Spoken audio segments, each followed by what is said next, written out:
Okay, guys, can you guys hear me? Yourself? Yep. Yes. Okay, great. So I'm seeing, paying attention to all the chats that are coming in, both publicly and privately. I understand that you guys, some of you feel like there wasn't enough time on the quiz.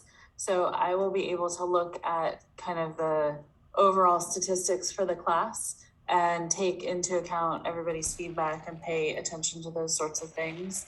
But there is, we have to make sure that we're giving enough time to class time and to assessments. And so that's something I'll take a look at. And regarding the answers, I want to have a chance to review the quiz, because sometimes Canvas glitches out. And so it's a lot easier if I can catch that glitch before you guys see it and I have a million emails about whatever that glitch was. So I will take a look at them, and likely by the end of the weekend, you should be able to see.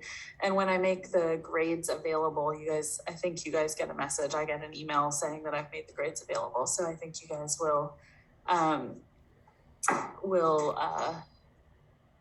know when that posts. Okay, so hopefully everybody has taken the quiz. And today what we're going to do, I want everybody to kind of put that quiz up on the shelf, and we'll deal with all of the questions and the aftermath of the quiz after you guys get a chance to see how you did on it and stuff like that. So no brain teasers today, because I think you guys have used your brain already. But instead what we're going to do is go ahead and jump right into chapter 2. So chapter 2 is a little bit funky, in my opinion. It's a little bit disjointed, and a little bit it's got a couple of different topics in it that don't necessarily seem to be connected. I'm seeing that you guys had problems with the periodic table. I'll try to get that fixed for next time. If you believe that impacted your score, please send me an email. But hopefully you guys had everything you needed to take the quiz. Okay, so like I was saying, chapter 2 is kind of spread out into a couple of different topics that seem not necessarily to be related, but they're kind of sort of related. Today, we're going to focus only on this first one here, polarity. And we'll be launching off from some material that we covered in chapter 1 to do that. So just as not anything major in announcements, you guys already know you had a quiz today and it's done. Good job. Happy Friday. I will be posting a homework for Achieve for chapter 2. I'll be posting that soon. It'll be due sometime next week. And I want to make a comment here because chapter 1, you guys heard me say a lot of the time in chapter 1 that those concepts were going to be fundamental to everything we do for the rest of the course. So I intentionally, by choice and by design, spent additional time on chapter 1. I spent more time on chapter 1 than I will spend on any other chapter except for maybe chapter 8, which has a lot of reactions in it. So from here on out, our chapter turnover pace is going to be a little bit quicker, meaning that we will spend 2-ish plus or minus weeks on chapters from here on out, more like 1.5 to 2 weeks on each chapter, and not any of this 2 to 3 weeks like we did for chapter 1. So keep that in mind, that you're going to have your homeworks for Achieve are going to be coming a little bit more frequently, and they'll be due a little bit more frequently. I also, though, have made them a little bit smaller. So the chapter 1 Achieve homework had more questions than the later chapters. Does that make sense? Okay, so let's talk about polarity, right? So polarity, we already know a little bit about, we've touched on it just a little bit from chapter 1. The first couple of slides should hopefully look familiar to you guys. We talked about how when electrons are shared between two atoms in a bond, that's called a covalent bond. Excuse me. And we talked about how the electronegativity difference between the two atoms involved in that covalent bond tells us whether those electrons are going to be shared equally and evenly, like in the case of a nonpolar covalent bond, or unevenly, like in the case of this carbon-chlorine polar covalent bond, where those electrons are hanging out over by the chlorine mostly, but carbon still claims them when counting octet. This probably looks familiar to you guys. I think there was a question on the quiz related to this. So again, this is from chapter 1.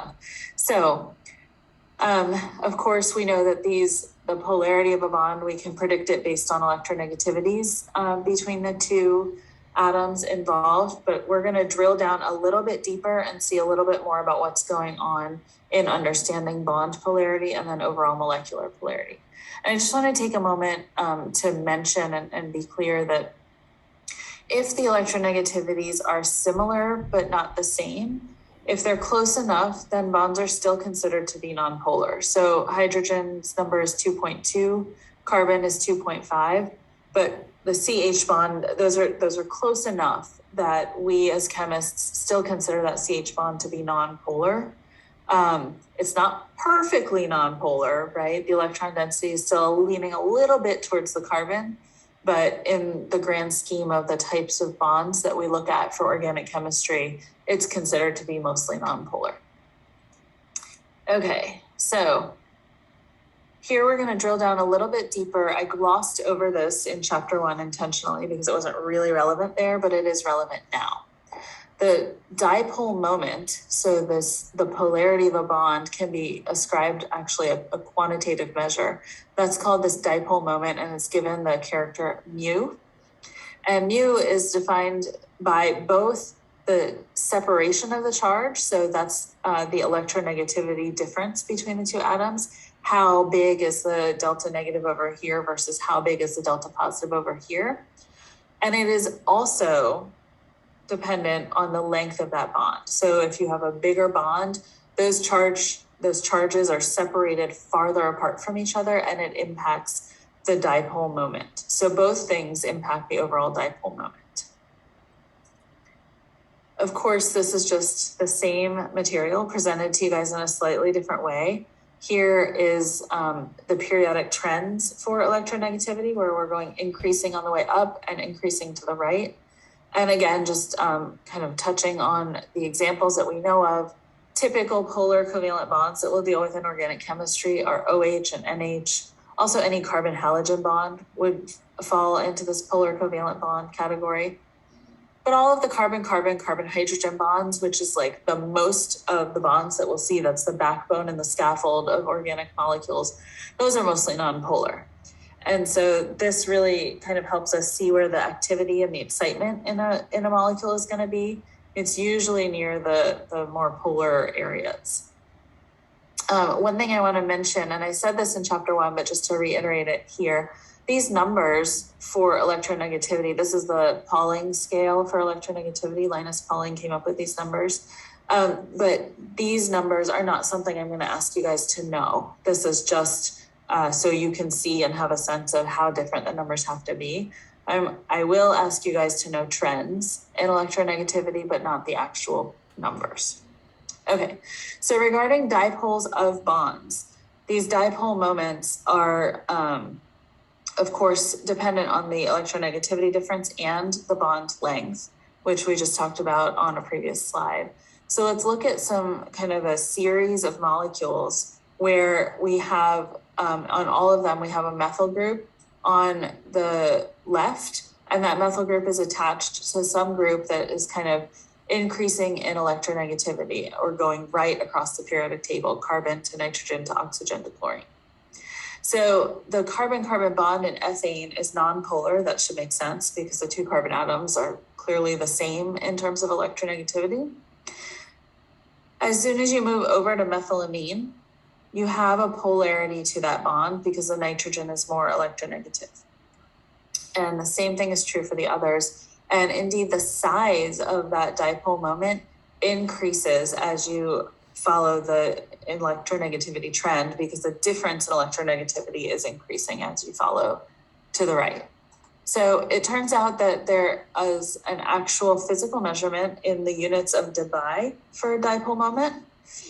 And you can see through the top 3 entries on this chart here that the debye of that bond, the dipole moment of that bond in debye, does increase as you go to the right on the periodic table, right? So that should make sense to you guys.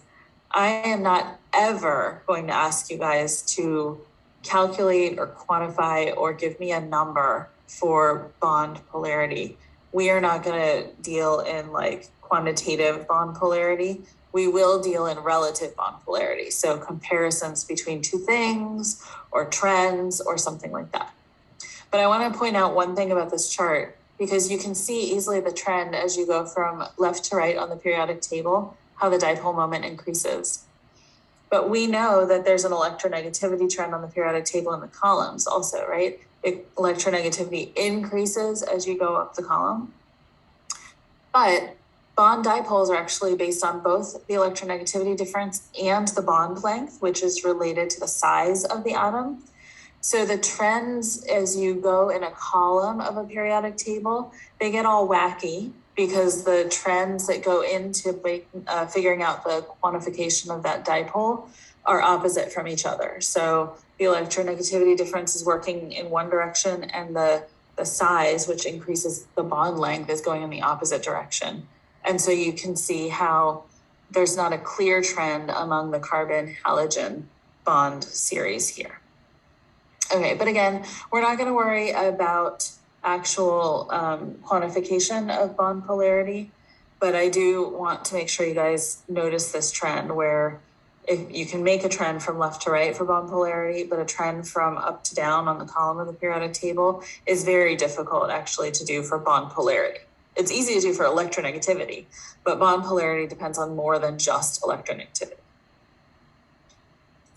Okay, so we've been talking only about what's happening in a bond. Where are those electrons in the bond, and what is the dipole moment of the bond? But these dipole moments of each individual bond, they can be summed up and added up over the entire molecule to give overall dipoles for a molecule. And that overall dipole molecule is made up of the vector sum of the dipole moments, and that's a mathematical term that scares some people. Don't be scared of it. All it means is that we're going to be adding up the dipole vectors, but taking into account not just how big is that dipole, but what direction is it facing. And so we'll see some examples that'll hopefully clarify. So here's chloromethane, it's CH3Cl. You don't need to know the name of it, but I just like to get you guys used to chemical words and hearing chemical terminology. So in CH3Cl, in chloromethane, all of the CH bonds are fairly nonpolar, but they do have a little bit of polarity to them. So they each have this tiny little dipole pointing towards towards the carbon. Most of the time we won't even draw those in because they're nonpolar, but they're here, your book shows them. They do exist, they're just very small. So they're not impacting very much of the overall molecule. The carbon-chlorine bond, however, has a strong dipole pointed towards the chlorine. And again, just a reminder, the notation that we're using here is this arrow to point kind of which direction the electrons are preferring to be hanging out in. And it's easy to remember because of this hash sign on the opposite end looks like a plus sign. So this signal for polarity means that the carbon here is going to be delta positive, the chlorine here is going to be delta negative. So when you add up all of these vectors of bond polarity and take into account the direction that they're all pointed and their magnitudes, they add up to give the overall molecule also a dipole moment kind of facing the same direction as the dipole of this carbon-chlorine bond. And that should make sense, right? These CH dipoles are not only small, but they actually are kind of three-dimensionally pointed such that they will cancel each other out in the kind of the Y direction. And they'll contribute a little bit to the overall dipole that's pointing to the right now, but in the same direction. They're not going to be working against this dipole. They're going to be adding to that dipole. So here's chloroform, which is CHCl3. And you can see each of the CCl bonds has a big dipole, a big strong dipole to it. And of course the CH bond has a little small one also. So the CCl bond dipoles, they're gonna, it turns out that their kind of Y component is gonna cancel each other out. And only the component of these dipoles that faces to the right is going to be remaining. And so you can see they'll add up to be facing to the right, but the portions that are pointed off above or below the center line here, they're going to cancel each other out just because of the geometry of the molecule. So it's actually a little bit counterintuitive, but this in chloromethane, because the carbon-chlorine dipole, there's no canceling it out. Its entirety is pointed along kind of what would be an axis here. This overall this molecule chloromethane has an overall larger molecular dipole than chloroform, even though chloroform has 3 strong polar bonds. And it's because of this canceling out in kind of the in the y dimension, if you will, that only a small portion of this vector is in the x dimension that adds up together. So chloroform ends up with a lower molecular dipole. So somebody's got their hand raised. Athena, you want to ask a question? Yeah. So, like you said before, like the length of like the thing makes it either stronger or like weaker. So if I'm trying to cancel out like the vector sums, is it like solely based on like the x and y's, or is it like based on strength as well? It's based on strength as well. That's a good question. And I think we'll see this in some of the examples coming up. But so the more polar a bond is, the stronger its dipole will be, right? And so the more polar bonds are going to contribute more to the overall molecular dipole. But we'll see some examples that'll hopefully answer this question. And someone's asked me in the chat box if each mu or each dipole is the same length.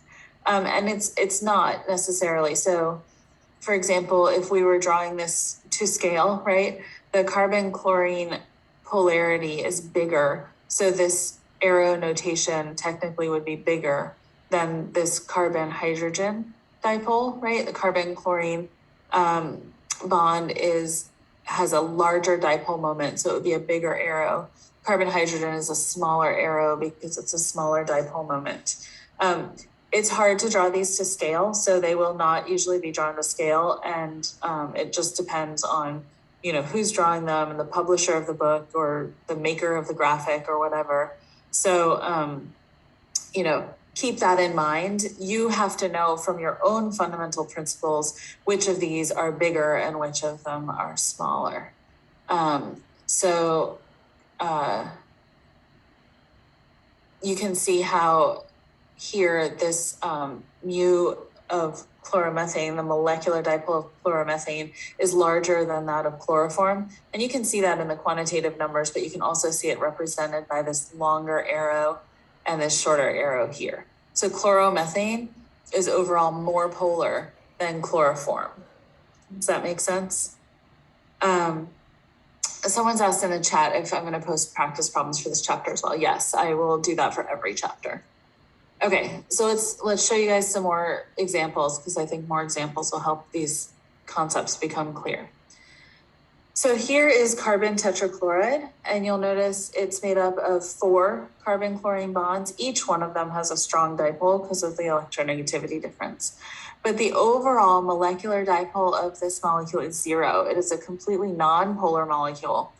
And that is because once you put all 4 of these bonds in place in a tetrahedral geometry, because that's an sp3 hybridized carbon right there, when you do that, they cancel each other out in every dimension. All the x, the y, and the z dimension end up canceling out. And this is sometimes a little bit hard to see on a slide, so I would encourage you guys to make a model of a tetrahedral compound. And I want to also drive home the point here that it has to be all 4 identical things to have them cancel out, right? If 2 of these were hydrogens, then they wouldn't cancel out. We've seen that example over here already. Well, not that exact one, but similar examples. So it's because all 4 bonds coming off of this carbon are identical, and they have identical dipoles, and they're pointed in opposite directions as much as possible, and they cancel each other out. Okay, so we don't have to be limited to just looking at one kind of central atom. We can look at this over entire molecules as well. And so here in this example, we've got carbon-bromine bonds that have strong dipoles that are pointed kind of up and to the right, down and to the right, the way we have it drawn. And then we have these smaller CH dipoles. So in all four of these dipoles, they have kind of an X component that's pointed in the plane of the slide towards the right. And they each also have kind of a Y component that's pointed either down or up or down. So those down up components, or the Y components here, they will cancel each other out. So if you imagine this dipole and this dipole adding together, they will cancel each other out in the Y direction, but they will be additive in the X direction. Same thing with these two. And so that lends itself to having an overall molecular dipole pointed to the right of this slide. So someone's asked if you have to represent molecules being canceled out somehow. I think you meant dipoles being canceled out somehow. You don't have to represent that, but you have to understand it and be able to visualize it for yourself so that you can answer the question, for example, is this molecule polar or non-polar? And if it's polar, what direction does the overall dipole point? So that would be an example of how this would come into play. Okay. All right, so we've been talking about dipoles of bonds, but lone pairs of electrons also have dipole moments to them, in the sense that like they have, I mean, they're the most electronegative thing that you can have, because they are electrons, right? So we can treat them the same way. So somebody's asked if I can show dipoles being canceled out. I don't know if this is going to make sense. And so this might actually confuse people, but if you take, for example, these two CH dipoles and put them end to end, so put them end to end and see where you are now, see how the up-down direction has canceled out. So you're still in the same X area that you just did. And so the vector sum of these two dipoles would look like that. Hopefully that helps. Okay. But keep in mind, if you the bigger molecule you get, the harder it's going to be to be able to put those all kind of in a line together. Okay, so on to lone pairs. As I said, lone pairs are like the most electronegative thing that's out there because they're made up of electrons. So they count also towards the dipole moment, and in fact, they count more than anything else does. So you can see the lone pair on nitrogen forces the dipole moment of ammonia to go in that direction. Likewise with water. Here we have an example of acetone, which has a carbon-oxygen double bond. And even though it's a double bond, still has a dipole. It's still a really strong dipole in this direction. And the lone pairs are compounding that. So in the examples I'm showing you so far, we're lucky because all of the dipoles are lining up to kind of point in the same direction. There's no opposing dipoles so far. And then of course here in acetonitrile, same thing, the CN dipole and the lone pair dipole line up. And these are just electrostatic potential maps of these same molecules, so you guys can see what the electron density clouds would look like. So here are some more examples just to kind of drive this point home about molecular dipole being the sum of the individual bonds, and that it depends on polarity and bond angles. So we've talked about ammonia on the last slide, but here is protonated ammonia, or the ammonium cation. And now we have a different situation. Instead of a lone pair in that fourth position, we have a new nitrogen-hydrogen bond. So as soon as we protonate ammonia, we end up having a situation where our nitrogen is tetrahedral, perfectly symmetrical, and all of those bond dipoles cancel out and become a molecular overall dipole of 0.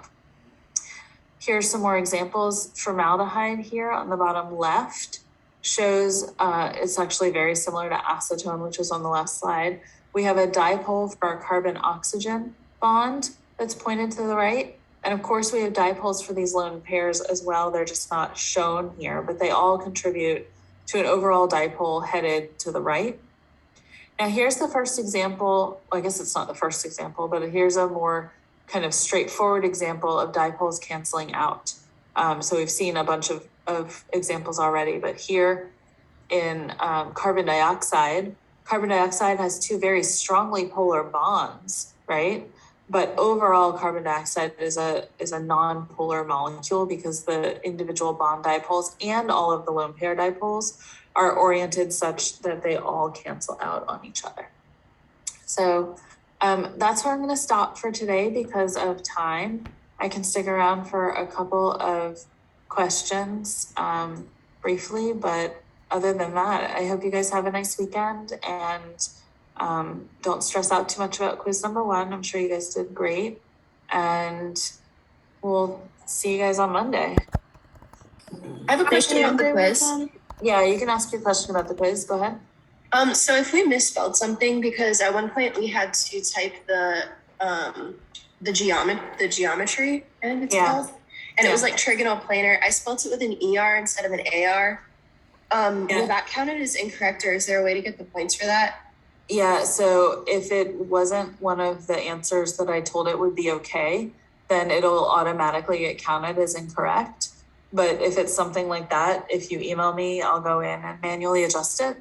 Okay, thank you. Yeah, you're welcome. Someone has asked in the chat box, yes, I dropped the lowest quiz. One quiz gets dropped for this course. And all of that information's in the syllabus, which is posted on Canvas. I have a question on like the dipole stuff. Yeah, go ahead, Athena, right? Yeah.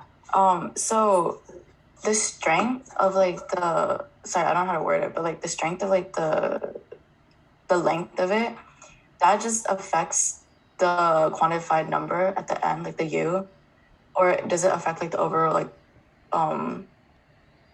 direction of it?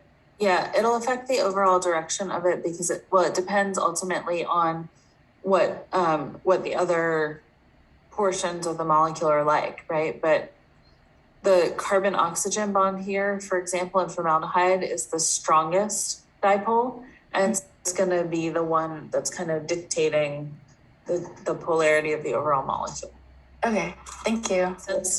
Yeah.